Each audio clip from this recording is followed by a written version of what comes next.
Huge news. I don't usually tell news stories. We have Michael and his team to do that on the news publication, but this one warrants a little bit of a splash here because Amazon has announced that Kindles that have 3G, not 4G, 3G will no longer work after 2022, which is next year. And why this is important is because there are Kindle models that don't even have Wi-Fi. The Kindle 1, 2, and DX, which has had 2 or 3 resurgences online where people could actually go buy them, or even if you have one of those, there will be zero way for you to get any books because they don't have Wi-Fi.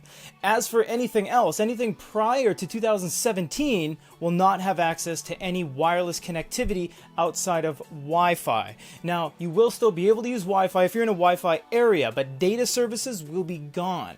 And to show you what we mean, let's break it down a little bit and show you the models that will and will not work. On the left, we'll put 3G, and on the right, 4G. Out of the current lineup of Amazon devices, only 2 of them have 4G, and that is the 10th generation Oasis 3 and the Kindle Paperwhite 4. The Kindle Kids Edition and the Kindle, part of the 10th generation, do not have any cellular connectivity.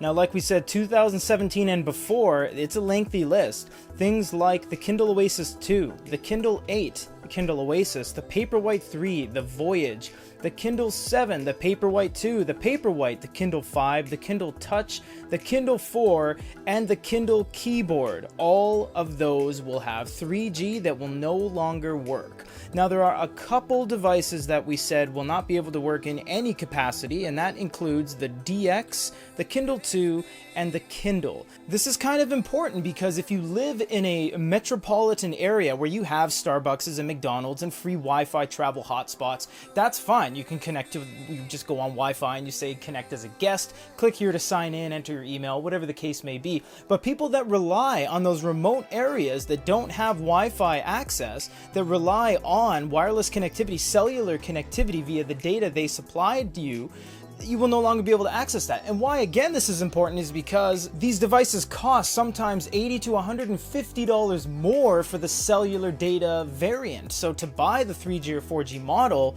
is more money than the Wi-Fi model. Now, to be fair, there aren't many people using the DX, the 1 and the 2, but if you did have those, you're not going to be able to wirelessly connect to any Amazon services or any way to get books other than sideloading in via your PC. So this is kind of important news and it bears mentioning. For GoodReader.com and a little letdown news blast here for you guys about Amazon 2022, this is Peter.